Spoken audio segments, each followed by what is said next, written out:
Welcome to our Middle East Briefing program. Today, we dive into the alarming situation in the West Bank where extremist settlers are rapidly seizing land, putting Palestinian communities at risk. A heartbreaking story from a Palestinian grandmother highlights the escalating violence and intimidation that locals face as illegal outposts proliferate, leading to increased settler aggression and systemic issues that demand international attention. In sports news, Galatasaray is in talks to sign Nigerian striker Victor Osimhen from Napoli, who has been a hot target for several clubs. With an impressive goal record, Osimhen's potential move to Istanbul could be a game-changer for the Turkish club as they aim to bolster their lineup. Fans are eagerly awaiting developments on this exciting transfer. Lastly, we report on a concerning incident involving two U.S. service members in Turkey who were attacked by an anti-American youth group. Thankfully, they are safe and unharmed, but this incident raises questions about the ongoing tensions in the region. As we continue to cover these pressing stories, please stay tuned for more detailed content. BBC reports that the situation for Palestinian communities in the West Bank has become increasingly dire as extremist settlers rapidly establish illegal outposts. Aisha Shatea, a grandmother who has lived in her home for 50 years, faced a terrifying threat when a settler pointed a gun at her head, forcing her to evacuate. The number of these outposts has surged to at least 196, with 29 set up just last year, marking a significant rise in illegal settlements that lack official approval and often lead to violence against Palestinians. Experts highlight that these outposts are not only illegal under international law but also linked to harassment and intimidation tactics against local communities, exacerbating tensions and driving many Palestinians from their ancestral lands. Yahoo US reveals that Galatasaray is in negotiations to sign Nigerian striker Victor Osimhen on loan from Napoli, following a season where he struggled to maintain his previous scoring prowess. Osimhen, who was instrumental in Napoli's Serie A title win with 26 goals, has been a sought-after player, attracting interest from clubs like Chelsea and Al Ahly. However, with the arrival of Romelu Lukaku at Napoli, Osimhen's future appears to be shifting towards a temporary move to Istanbul, as confirmed by Galatasaray's official communication regarding the transfer talks. The Independent reports a troubling incident involving two U.S. service members who were assaulted by an anti-American youth group in Izmir, Turkey.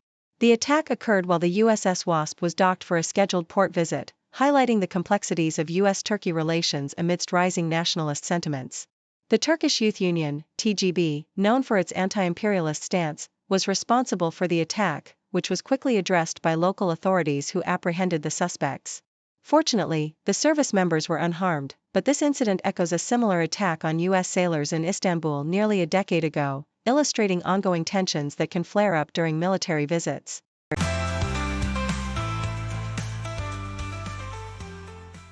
New York Times reports that families of American hostages held by Hamas are urgently demanding a swift resolution to secure their loved ones' release.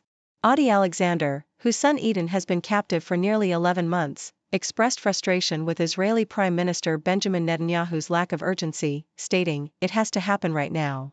The recent discovery of 6 hostages' bodies, including that of Hirsch Goldberg Pollen, has intensified the family's calls for immediate action. The Israeli military has blamed Hamas for the killings, while Hamas has denied responsibility. The Alexander family commended the White House for its focus on a truce but lamented the Israeli government's insufficient dedication. Deutsche Welle highlights the emotional funeral of Hirsch Goldberg Pollen, attended by thousands in Jerusalem after he was among the 6 hostages found dead in Gaza. The tragic loss has sparked widespread protests in Israel, with citizens demanding more decisive action from their government to secure the release of remaining hostages.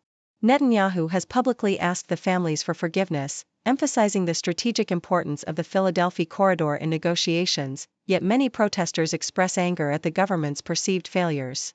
The atmosphere at the funeral was charged with grief and frustration, as friends and family mourned the young man's untimely death, reflecting on the broader anguish felt by those still waiting for their loved ones to come home.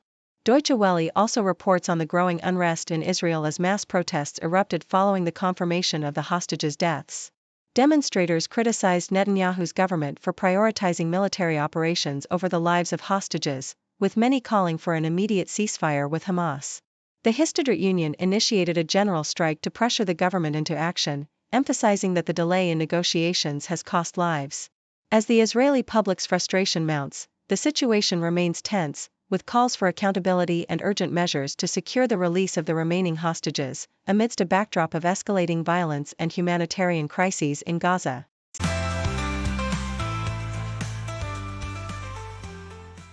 BBC reports that Prime Minister Benjamin Netanyahu has publicly asked for forgiveness from the Israeli people after the tragic discovery of 6 hostages found dead in Gaza. As protests against his handling of hostage negotiations continue to escalate, with thousands of demonstrators taking to the streets, Netanyahu remains adamant about maintaining Israeli control over the strategically significant Philadelphia corridor. The protests, fueled by anger from the families of the hostages, have seen police employing aggressive tactics against protesters, leading to heightened tensions in the capital. The situation is further complicated by Hamas's threats to return hostages in shrouds if military pressure from Israel persists, intensifying the urgency for a ceasefire. The New York Times highlights Netanyahu's firm stance against calls for an immediate ceasefire, asserting that Israel must control the Gaza-Egypt border to ensure its security. His remarks come in the wake of widespread outrage following the deaths of the 6 hostages, which have spurred not only protests but also a general strike organized by the largest labor union in Israel. With Hamas rejecting any negotiations that involve Israeli control of the corridor, Netanyahu's refusal to compromise raises concerns about the possibility of a truce. Internationally, pressure is mounting as President Biden publicly criticizes Netanyahu's efforts to secure the release of hostages, while the UK suspends arms sales to Israel, citing concerns over potential violations of international law. In a stark reflection of the ongoing conflict, the situation in Israel remains tense, with many citizens expressing their frustrations through protests and strikes. The atmosphere is charged as families mourn the loss of their loved ones, with funerals taking place for the deceased hostages. As Netanyahu's coalition faces potential instability from far-right allies opposed to a ceasefire, the fate of the remaining 97 hostages hangs in the balance. The war, which erupted following Hamas's violent incursion on October 7, has resulted in devastating casualties on both sides, highlighting the urgent need for a resolution amidst the growing humanitarian crisis.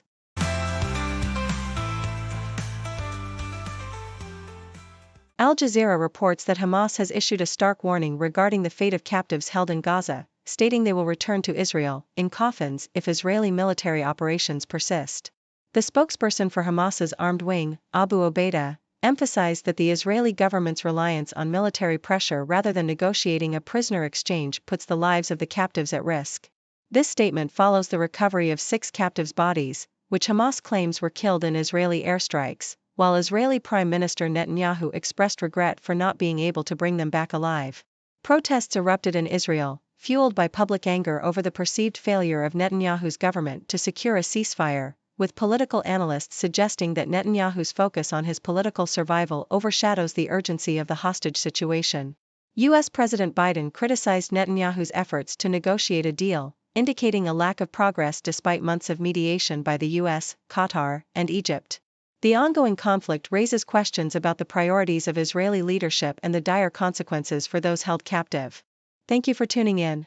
The content above showcases the latest briefing reports and analytical synopses, thoughtfully curated by the 6Do team.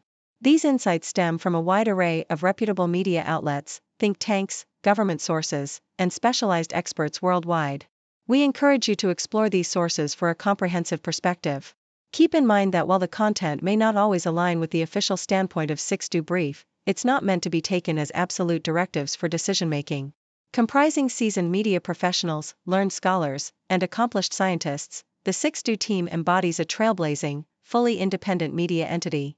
To customize 6Do Brief to meet your professional needs, you have the option to subscribe to a diverse array of briefings on our website, 6dobrief.com. Regardless of your location, you can conveniently receive 6Do Brief via email.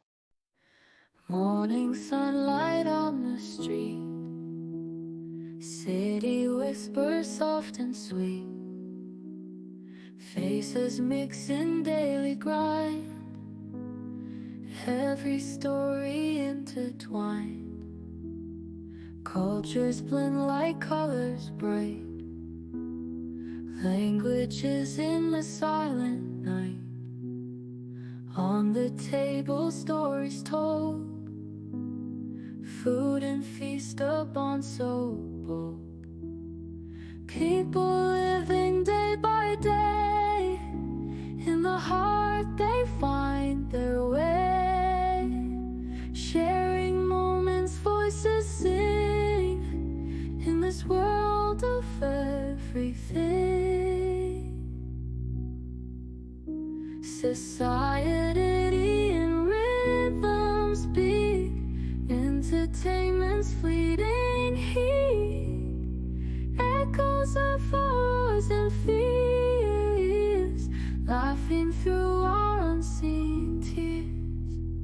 Children playing in the park, drawing dreams till after dark. Elders speak of days gone by, washing shadows from